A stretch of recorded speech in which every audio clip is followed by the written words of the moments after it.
Hello guys हवा नमस्ते सबैजनालाई है। आज चाहिँ म यहाँ खोटाङबाट पारी गाउँ जाँदैछु। हाम्रो गाउँ अनि म र बाबा हिँड्दै हिँड्दै जाँदैछु। मम्मी अघि गइसक्नु हो। आज चाहिँ हाम्रो अहिले चाहिँ हाम्रो यो उभौली छ अनि उभौलीमा हामीले आफूले गर्ने हाम्रो त्यो कुल पितृ पूजाहरू अहिले हाम्रो सबैतिर चलिरहेको छ। अनि आज हाम्रो गाउँमा छ तिपारको दाजुहरूको, त्यो भएर हामी नै जाँदैछौँ। अनि त्यहाँ चाहिँ साकेला पनि छ, साकेला पनि नाच्दैछौँ। यो सुरु भएको कति वर्ष भएको नि बाबा दाजुहरूले सुरु गर्नुभएको सप्तमी सेउली भनेर 13-14 वर्ष सुरु गर्नुभएको। अनि त्यहीँ जाँदैछौँ आज चाहिँ।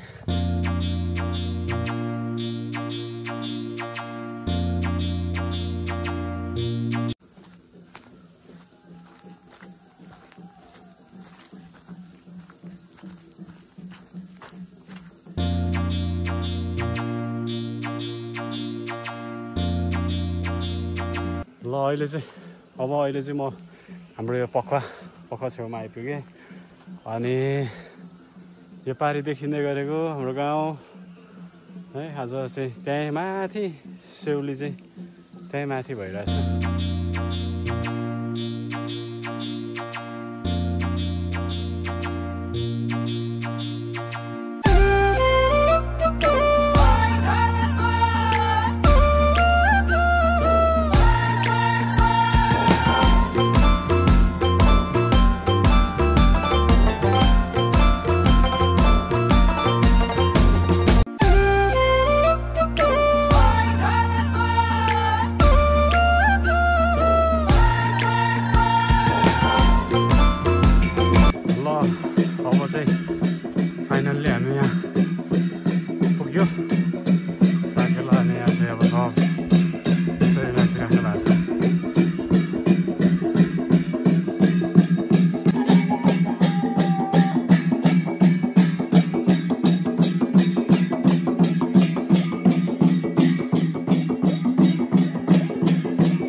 कुरामा भनौँ भने 5 जना मान्छेले बुझ्छौँ हामी म आफै सहित बाँकी मान्छेले अब त्यस्तै हुन्छ हजुरहरू पर्वतेमै चाहिँ यसो कुरा राख्ने अनुमति चाहन्छु यहाँको बिचमा यो चाहिँ बाजेहरू होइन अब हाम्रो नसन काकाहरू भेनाहरू यहाँको चाहिँ पुरै यो चाहिँ साइमन छ यहाँलाई नमस्कार यो कसो भने चाहिँ तपाईँको अस्ति हतार नै यो हाम्रो खोट्याङ वडा नम्बर 2 बागलुखाको मुखिताङमा चाहिँ सावा सोन सेवा समाज भन्ने एउटा संस्थाले साकेला सिलीको प्रदर्शनी कार्यक्रम राख्नुभएको रहेछ अनि राखिसके पछाडि अब उहाँले विभिन्न अहिलेको चाहिँ माध्यम अब फेसबुक मार्फत मेसेन्जर मार्फत व्हाट्सएप मार्फत चाहिँ हाम्रो गाउँलाई पनि अथवा इन्द्रेणी पोखरीको धेरै जहाँ साकेला सिलीहरू चाहिँ नाचिने गरेको छ त्यो ठाउँलाई चाहिँ उहाँले पत्र पठाउनु भएको छ र त्यसमा चाहिँ अरू त जानु भएन हाम्रो कार्तिकेबाट एउटा टिम जानुभयो र हतारमा त्यो एउटा टिमको पनि नाम दर्ता चाहिँ उहाँले त्यहाँ गराउनु भयो अब साकेला सिली संरक्षण समिति खोट्याङ छ इन्द्रेणी पोखरी कार्तिके भनेर एउटा ब्यानर बनाएर एउटा चाहिँ संस्थैको तर्फबाट भनौँ उहाँहरू गएर यहाँ चाहिँ यहाँहरूकै पालादेखि परापूर्वकालदेखि नै नाच्दै आएको साकेला सिली चाहिँ त्यो ठाउँमा गएर चाहिँ नि हाम्रो अब काका सिलिमोपा हुनुहुन्थ्यो सुमिता सिलिमोपा लगायतको अब भाइहरूले आफ्नो आफ्नो भूमिका चाहिँ निर्वाह गर्नुभयो उहाँले पनि आफ्नो आफ्नो भूमिका निर्वाह गर्नुभयो र यो ठाउँमा चाहिँ नि हिजो यहाँभन्दा अगाडिदेखि नै भनौँ न अब हाम्रो पुस्ता हामीभन्दा पछिको जेनेरेसनसम्म आउँदासम्म चाहिँ नाचिने गरेको खास गरिकन यो क्षेत्रमा नाचिने गरेको हाम्रो यो कार्तिके एरियामा नाचिने गरेको साकेला सिली चाहिँ उहाँहरूले त्यहाँ प्रस्तुत गर्नुभयो र आयोजकले राख्नुभएको निर्णायकले चाहिँ यहाँको सिलीलाई हाम्रो ठाउँको सिलीलाई चाहिँ त्यहाँ प्रथम बनाइदिनु भयो तर त्यसको अर्थ उहाँहरूको निगाहले होइन जोस् कला देखाएरै अलिकति एक्स्ट्रा होला अथवा अरूभन्दा राम्रो सबै चिज मिलेको होला र त्यो हिसाबले उहाँले चाहिँ पहिलो बनाइदिनु भयो र अब त्यही कुरा चाहिँ अब उहाँ प्रथम भएर आइसके पछाडि कम्तीमा हामीसँग भएको अब चाहिँ नि नछौँ अहिले हुनुहुन्छ अब हुन त जीवन दाजु पनि हुनुहुन्छ अहिले हाम्रो दशरथ काका हुनुहुन्छ जोस् दशरथ काकालाई चाहिँ उपलब्ध भएको तपाईँ पासुङहरूलाई राखेर अरूलाई होइन हाम्रो नछौँलाई मात्रै चाहिँ नि हाम्रो टिमको तर्फबाट सारेमा गर्छौँ लु अध्यक्षज्यूले अलिकति कुरा राखिदिनु पर्यो भनेर है हजुर यहाँ चाहिँ हाम्रो पासङहरूले चित्त नदुखाइदिनु होला यसको लागि चाहिँ नि अनुरोध छ अनि यसको लागि चाहिँ हाम्रो नछौँको यसो सारेमा गर्ने भन्ने टिमको कुरा छ हजुर यति मात्रै मैले राखिदिएँ है हजुर अब माफी भयो चाहिँ नि मिस्टेक भयो माफी चाहन्छु है हजुर र हाम्रो सिलिमोपा चाहिँ जाहिरमान सरले यसो हजुर हजुर बाजे हजुर कसम थोलो हजुर बुढा भएर यो काका लो है हजुर हजुर